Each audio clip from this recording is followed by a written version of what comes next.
விஜய்க்கு எதிராக வேண்டும் என்றே செய்கிறார்கள். என்னங்க ஐயா, விஜய் படத்துக்கு சிவகார்த்திகேயன் படத்துக்கு வந்த சோதனை. சில பேர் இவங்க 2 பேரையும் எங்களுக்கு பிடிக்கும் அப்படின்னு படத்துக்காக வெயிட் பண்ணி காத்துட்டு இருக்காங்க. இன்னும் சில பேர் விஜய் படத்தை இவ்வளவு தடை வேணும்னே பண்றாங்க அப்படின்னு.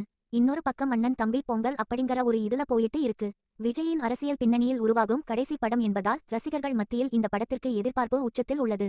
இந்த நிலையில் நடிகர் சிவகார்த்திகேயன் நடித்துள்ள பராசக்தி திரைப்படம் ஜனவரி 10ஆம் தேதி வெளியாகவுள்ளதாக தகவல்கள் வெளியாகின. விஜயின் படம் வெளியாகும் மறுநாளே மற்றொரு பெரிய நடிகரின் படம் வருவது சினிமா வட்டாரத்தில் மட்டுமல்ல, ரசிகர்களிடையிலும் பெரும் பரபரப்பை ஏற்படுத்தியது. குறிப்பாக விஜய் ரசிகர்கள் மத்தியில் இது கடும் கோபத்தை உருவாக்கியுள்ளது. பராசக்தி படத்தின் இசை வெளியீட்டு விழாவில் பேசிய சிவகார்த்திகேயன் இந்த ரிலீஸ் தேதி சர்ச்சைக்கு விளக்கம் அளித்தார். ஜனவரி 10ஆம் தேதி என்பது தயாரிப்பாளர் எடுத்த முடிவு. இதை விஜய் சாரிடமே தெரிவித்தோம். அவருக்கு எந்த பிரச்சனையும் இல்லை என்று சொன்னார். வாழ்த்தும் தெரிவித்தார். இது அண்ணன் தம்பி பொங்கல் என அவர் கூறினார். இந்த பேச்சு சமூக வலைத்தளங்களில் வைரலாகி விவாதத்தை மேலும் தீவிரப்படுத்தியது. இந்த விவகாரம் தொடர்பாக பிரபல சினிமா பத்திரிகையாளர் மற்றும் வலைப்பேச்சு பிரபலம் பிஸ்மி கடுமையான விமர்சனங்களை முன்வைத்துள்ளார். சிவகார்த்திகேயன் இசை வெளியீட்டு விழாவில் சொன்னது எல்லாமே போய், கேமரா இல்லாமலும் அவர் நன்றாகவே நடிக்கிறார் என்று ஆரம்பித்த பிஸ்மி விஜயின் மனநிலையை பற்றி தெளிவாக பேசினார். ஒருவேளை சிவகார்த்திகேயன் விஜயிடம் பேசினாலும் விஜய் அவரிடம் உங்கள் படத்தை தள்ளி வையுங்கள், உங்களால் என் படத்தின் வசூல் பாதிக்கும் என்று சொல்வாரா? சிவகார்த்திகேயன் படம் வந்தால் தன்னுடைய படத்தின் வசூல் பாதிக்கும் என்று விஜய் ஒருபோதும் நினைக்க மாட்டார் என பிஸ்மி கூறினார்.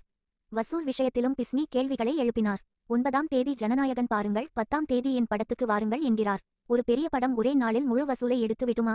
குறைந்தபட்சம் 5 நாட்கள் எந்த போட்டியும் இல்லாமல் இருந்தால்தான் ஒரு படம் தனது முழு வசூலை எடுக்க முடியும்.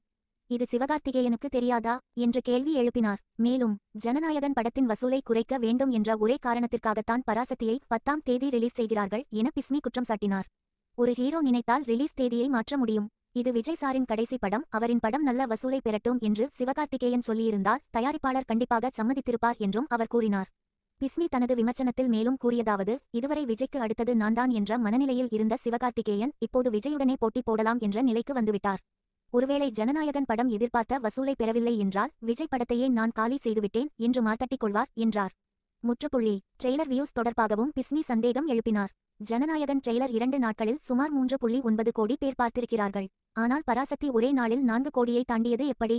வேண்டுமென்றே பணம் கொடுத்து வியூஸை உயர்த்தியிருக்கிறார்கள் என்று குற்றம் சாட்டினார். இதோடு நிற்காமல் என்னை திட்டுவதற்கே பல யூடியூப் சேனல்களுக்கு பணம் கொடுத்திருக்கிறார் சிவகார்த்திகேயன்.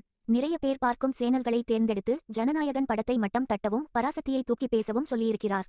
ஆனால் வெளியில் நல்லவராக நடித்துக் கொண்டிருக்கிறார் என்று பிஸ்மி கடுமையாக தாக்கினார். ரிலீஸ் தேதி சர்ச்சை ஒருபுறம் விஜயின் ஜனநாயகன் படம் அரசியல் பின்னணியால் கவனம் பெற, மறுபுறம் சிவகார்த்திகேயனின் பராசக்தி படம் ரிலீஸ் தேதி சர்ச்சையால் விமர்சனங்களை சந்தித்து வருகிறது. இந்த விவகாரம் மேலும் தீவிரமாகுமா அல்லது 2 படங்களும் தனித்தனியாக வெற்றியை பதிவு செய்யுமா என்பதை பொறுத்திருந்து தான் பார்க்க வேண்டும். ஆனால் இதையெல்லாம் சிவகார்த்திகேயன் தரப்பு கண்டுகிட்டது போல் தெரியவில்லை. நீங்க எந்த படத்தை பார்க்க அவளோட காத்திருக்கீங்கன்னு கமெண்ட்ல சொல்லுங்க.